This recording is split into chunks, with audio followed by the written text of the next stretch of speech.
Bella Thorne recently joined my site and shattered records. Some of the most famous IG models are creators, so there's a lot of money to be made.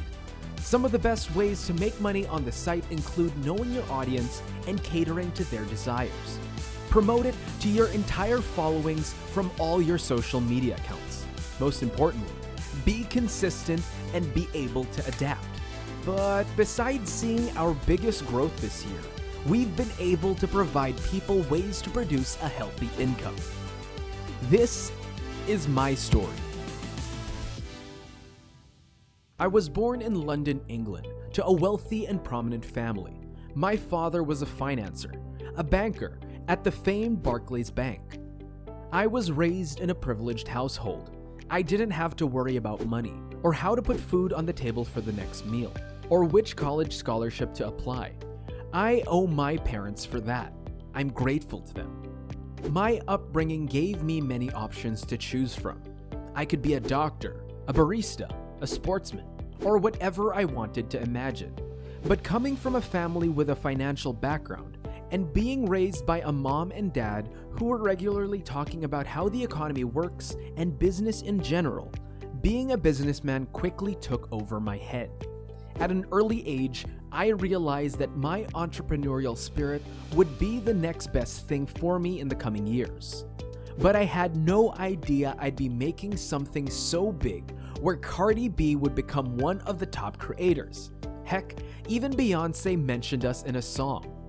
Just like most of my generation, I was among the first of those who got exposed to the magic of the internet and the World Wide Web. It was amazing how it could connect millions of people across the world in such a short time. So I thought it's better to get acquainted with computers and the web. It was the 1990s, and the dot-com era had just started and was skyrocketing internet and software companies. I saw many making loads of money off these businesses just by investing in their stocks. I saw guys like Bill Gates and Steve Jobs becoming billionaires with a few years with this dot-com revolution. So I thought, if they can, why can't I? Making money with the internet was lucrative, and I was looking for ways to make money. I was following my dream, and I loved every bit of it. It's not surprising to say that just as much as we were the first generation to be exposed to the internet, we were the first of our kind to see internet pornography. Stimulating your senses was never easier or convenient until porn websites showed up. All you got to do was not to get caught by your parents. With time, my mind got opened up to sex, and I abandoned all the restraining and barricaded social views of sex and those who take part in it. Oh, you're staring at my eyes too much. It's a little weird. Sorry. Oh, now you're just looking at my mouth. I was convinced that the sexual industry, pornography particularly, is something that is craved by even those who criticize it and yell against it. With the spread of the internet and as many people got access to it, the porn industry was booming. It went online and became viral.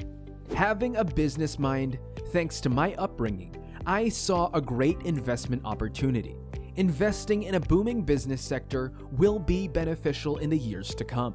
So I thought, why not capitalize on this opportunity? Why not go ahead and do something many even dared to think of? My mind was set, and with some friends, I went ahead with the plan. Shortly in 2011, our big break came in. Pornography itself is a vast industry with many subgenres. In business, it's a well-established strategy that we segment the broader market and choose a market segment to serve. I noticed at the time the straight, gay, bisexual, and fantasy porn were saturated markets with thousands of websites. So I thought, why not look at something odd and not popular among the masses, at least for now.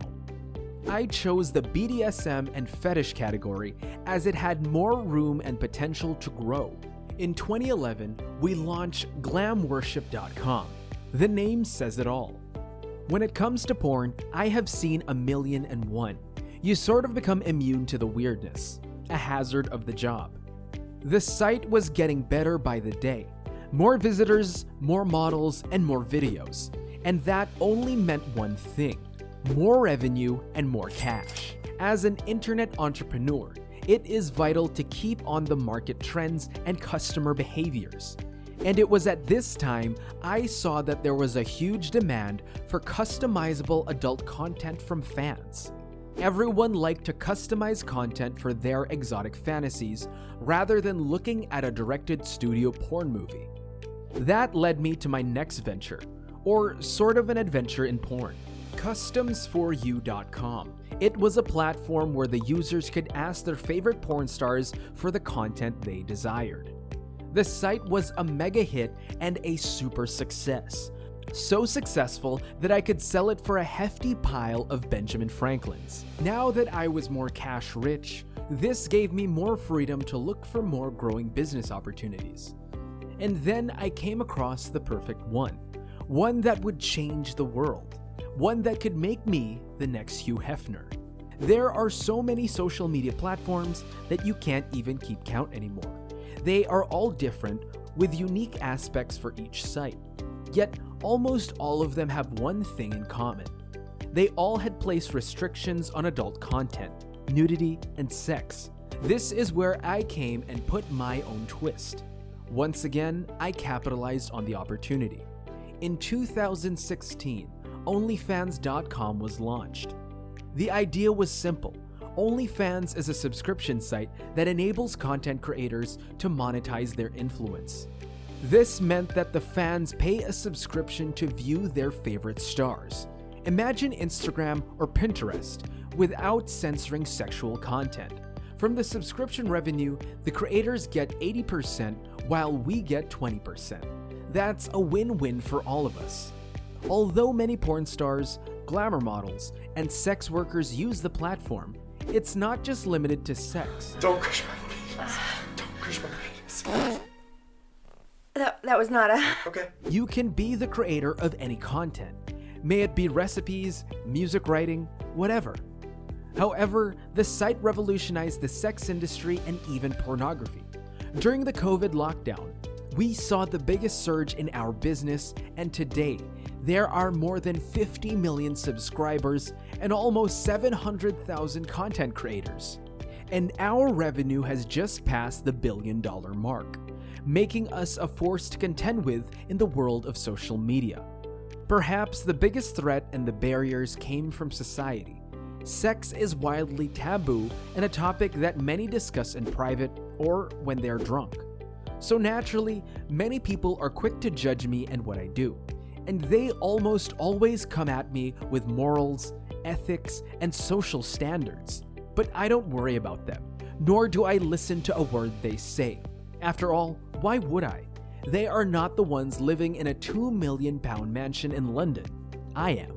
Take my advice. Once you see a great business opportunity, or any opportunity for that matter, don't let it slip by. Grab the hold of it and hold it firm. If you listen to the rest, you'll end up just like them. Average, normal, and of course, probably broke. I am Timothy Stokely, .com millionaire and founder of OnlyFans.